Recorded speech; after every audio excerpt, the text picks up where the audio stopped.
Hello everyone, कैसे हो आप लोग। आज की इस वीडियो में हम बात करने वाले हैं इन्फिनिटी के बारे में। अगर आप मैथ साइंस के स्टूडेंट्स हैं तो ये वर्ड ज़रूर सुने होंगे कि इन्फिनिटी क्या होता है। इन्फिनिटी के बारे में थोड़ी बहुत जानकारी आपके पास ज़रूर होगी, लेकिन आज हम क्वांटम मैकेनिक्स के एस्पेक्ट से हम इन्फिनिटी को समझेंगे कि इन्फिनिटी असल में होती क्या है।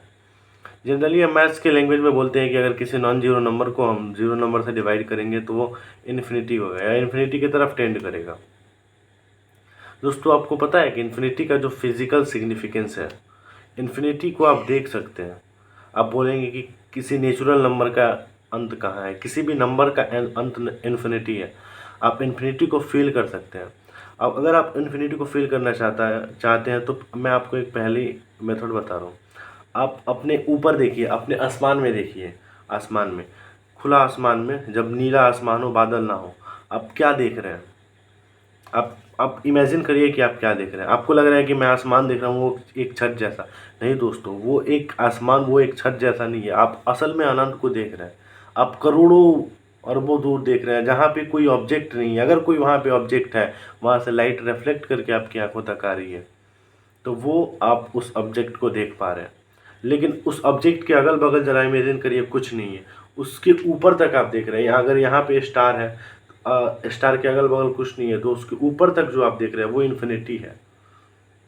दोस्तों, इन्फिनिटी कितना बड़ा नंबर है और इन्फिनिटी कितना छोटा है, इससे आप ये अंदाज़ा लगा सकते हैं कि इन्फिनिटी अगर हम आसमान में देखें, अनंत।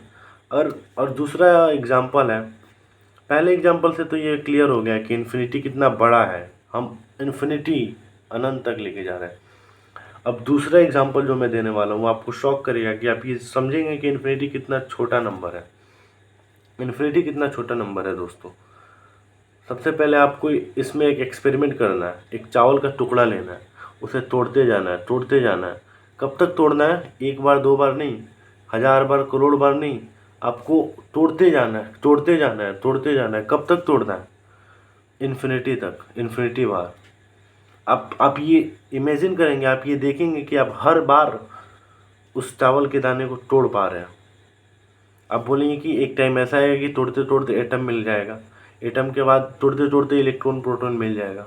लेकिन दोस्तों, जो हमारी सब एटॉमिक पार्टिकल्स है वो इलेक्ट्रॉन प्रोटॉन न्यूट्रॉन तक भी सीमित नहीं है। न्यूट्रॉन भी कुछ सब एटॉमिक पार्टिकल से बना है। अगर हम न्यूट्रॉन को भी तोड़ेंगे, इलेक्ट्रॉन को भी तोड़ेंगे, तो उससे भी सब एटॉमिक पार्टिकल मिलेंगे। यानी कि हर सब एटॉमिक पार्टिकल को तोड़ते तोड़ते तोड़ते जाएंगे तो उससे भी कुछ आगे सब एटॉमिक पार्टिकल मिलेंगे। और ये कब तक, हम जब तक करते रहेंगे तब तक हमें मिलते रहेंगे। हम स्मॉल स्केल पे जाएंगे, 10⁻⁻10, 10⁻20, 10⁻इन्फिनिटी तक अगर हम जाएंगे तोड़ते तोड़ते, तब तक हमको नए नए पार्टिकल्स मिलते रहेंगे। अब समझिए कि वो इन्फिनिटी वो क्या है जिसकी तरफ हम तोड़ते तोड़ते जा रहे हैं। वो क्या है जिसकी तरफ हम देख रहे हैं। वो दिखाई तो दे रहा है, वो हमें महसूस हो रहा है। दोस्तों, वही है इन्फिनिटी।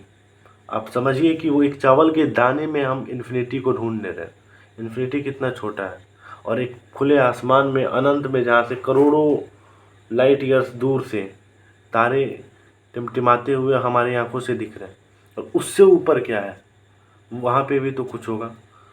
तो इन्फिनिटी का कोई एंड नहीं है। चाहे स्मॉलर लेवल में बात करें, चाहे हम बात करें तो लार्जर लेवल पे। तो इन्फिनिटी को आइए और एक और एस्पेक्ट से देखने का प्रयास करते हैं आज की अपनी इस वीडियो में। दोस्तों, आपको क्या एक बात पता है कि हम दुनिया की सारी ऑब्जेक्ट्स, हर एक मैटर, हर एक सब्सटेंस, हर एक मैटर इन्फिनिटी की तरफ टेंड कर रहा है। ये टाइम भी इन्फिनिटी की तरफ टेंड कर रहा है। हमारे बॉडी की एक एक सेल्स इन्फिनिटी टाइम बाद कहाँ पे होगी। सब चीज़, दुनिया का हर एक चीज़ इन्फिनिटी तक जाना चाहता है। और इन्फिनिटी तक जाने के लिए ये मैटर अपने स्टेट को चेंज करेगा।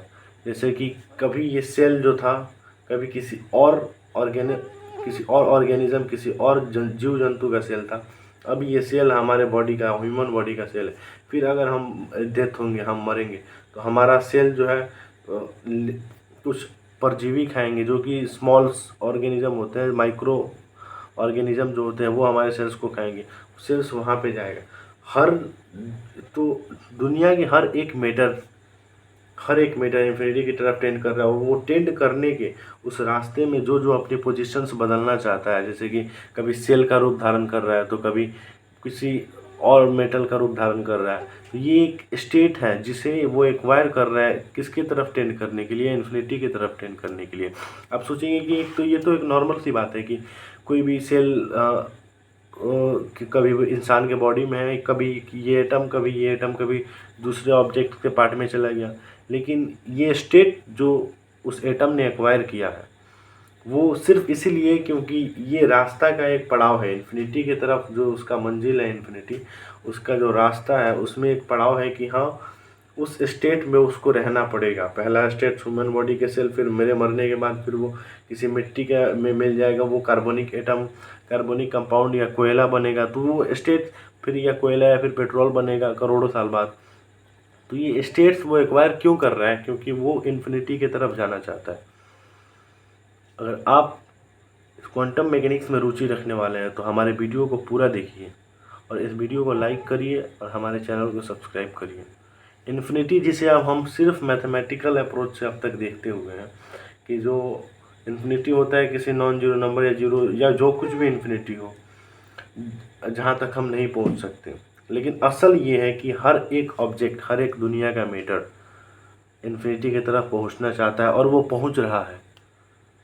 वहाँ पे पहुँचने के लिए वो एटम अपने स्टेट चेंज कर रहे हैं। और भी ये सिर्फ एक प्रोसेस नहीं कर रहे हैं कि वो अपना स्टेट चेंज कर रहे हैं, वो कई सारे प्रोसेस कर रहे हैं जिसकी वजह से वो चाहते हैं कि वो इन्फिनिटी की तरफ चले जाएं। कैसी लगी आज की हमारी ये वीडियो? हमारे चैनल को सब्सक्राइब ज़रूर करें और इस वीडियो को लाइक करें। Thank you. जय हिंद।